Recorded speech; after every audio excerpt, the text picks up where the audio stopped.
بسم اللہ الرحمن الرحیم۔ صف بندی سے متعلق مسائل۔ صف بندی کی اہمیت۔ نماز با جماعت میں صفے درست رکھنا ضروری ہے۔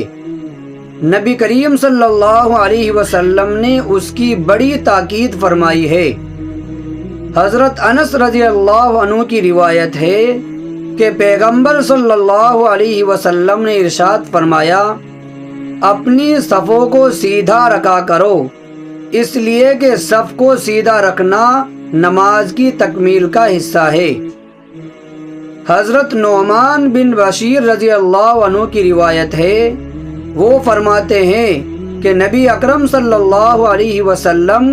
ہماری صفوں کو اس طرح درست فرماتے تھے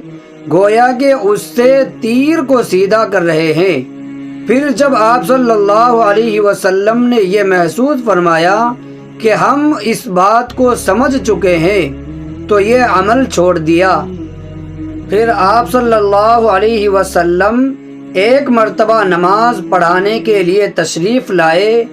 اور مصلی پر کھڑے ہو کر تکبیر کہنا ہی چاہتے تھے کہ آپ صلی اللہ علیہ وسلم نے ایک شخص کو دیکھا جس کا سینہ سب سے آگے نکلا ہوا تھا۔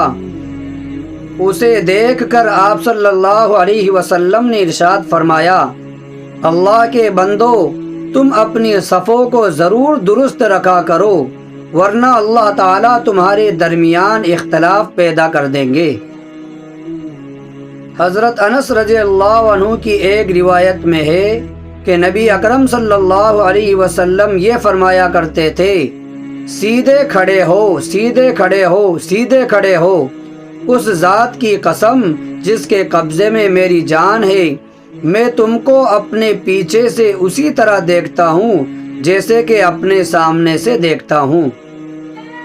شارحین حدیث نے لکھا ہے کہ نبی اکرم صلی اللہ علیہ وسلم بطور معجزہ امامت فرماتے ہوئے اپنے پیچھے کھڑے ہوئے نمازیوں کو بھی دیکھ لیتے تھے، اور اس میں ایک خاص حکمت یہ تھی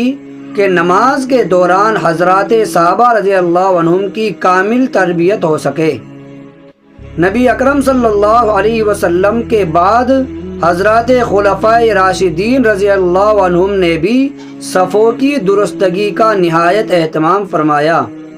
حضرت عمر بن خطاب رضی اللہ عنہ کا معمول تھا کہ وہ باقاعدہ صفوں کی درستگی کے لیے افراد مقرر فرماتے تھے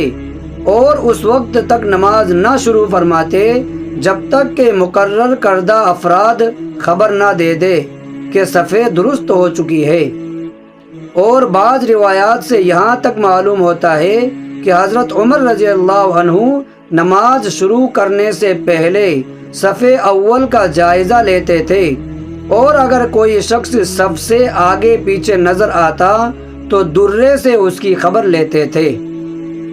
نیز امیر المؤمنین سیدنا حضرت عثمان غنی رضی اللہ عنہ بھی صفوں کی درستگی کے لیے افراد مقرر کرتے تھے، اور جب تک صفیں سیدھی نہ ہو جاتی تکبیر تحریمہ نہیں کہتے تھے۔ بری بنا ہم سب کو خاص طور پر نمازوں میں صفیں درست رکھنے کا اہتمام رکھنا چاہیے۔ آج کل عام طور پر اس بارے میں کوتاہی ہو رہی ہے، باوجود ہے کہ مساجد میں الگ الگ صفیں بچھی رہتی ہیں اور تھوڑی سی توجہ سے صفیں سیدھی ہو سکتی ہے، لیکن پھر بھی اس معاملے میں تساہل بڑھتا جاتا ہے اور لوگ آگے پیچھے کھڑے ہو جاتے ہیں۔ اسی طرح صفوں کے درمیان خلا رہ جاتا ہے،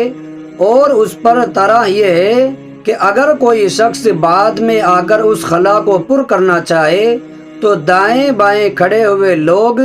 کھسکنے کو بھی تیار نہیں ہوتے۔ یہ صورتحال پیغمبر صلی اللہ علیہ وسلم کی ہدایات کے بالکل برخلاف ہے۔ نبی اکرم صلی اللہ علیہ وسلم نے اس کے متعلق تاکید کرتے ہوئے ارشاد فرمایا، اپنی صفوں کو سیدھا رکھو اور اپنے کندھوں کو ایک لائن میں رکھو اور اپنے بھائیوں کے ہاتھوں میں نرم رہا کرو۔ یعنی اگر کوئی دوران نماز صفوں کی درستگی کے لیے اپنی جگہ سے ادھر ادھر کرنا چاہے تو اکڑا مت کرو بلکہ اعضاء کو نرم رکھو اور صفوں کے درمیان خلا کو برا رکھو، اس لیے کہ شیطان ان خالی جگہوں میں تمہارے درمیان اس طرح گھس جائے گا جیسے بھیڑ کے چھوٹے چھوٹے بچے۔ اور حضرت عبداللہ بن عمر رضی اللہ عنہ کی روایت میں ہے کہ آپ صلی اللہ علیہ وسلم نے ارشاد فرمایا، جو شخص کسی صف کو ملائے گا یعنی اس کے خلا کو پر کر دے گا تو اللہ تعالیٰ اسے اپنی رحمت سے ملا دیں گے، اور جو شخص کسی صف کو قطع کرے گا یعنی صف کے بیچ میں حائل ہوگا یا کسی سامان وغیرہ کو رکھ دے گا تو اللہ تعالیٰ اسے اپنی رحمت سے کاٹ دیں گے۔ نیز ایک روایت میں پیغمبر صلی اللہ علیہ وسلم نے صفوں کے خلا کو پر کرنے کی ترغیب دیتے ہوئے یہ ارشاد فرمایا، جو شخص کسی صف میں خالی جگہ کو بھر دے تو اللہ تبارک و تعالی اس عمل کے ذریعے اس کا ایک درجہ بلند فرمائیں گے یا اس کے لیے اس عمل کی بدولت جنت میں مکان تعمیر فرمائیں گے۔ ان ہدایات نبویہ صلی اللہ علیہ وسلم سے اندازہ لگایا جا سکتا ہے کہ شریعت کی نظر میں صفوں کی درستگی کی کس قدر اہمیت ہونی چاہیے۔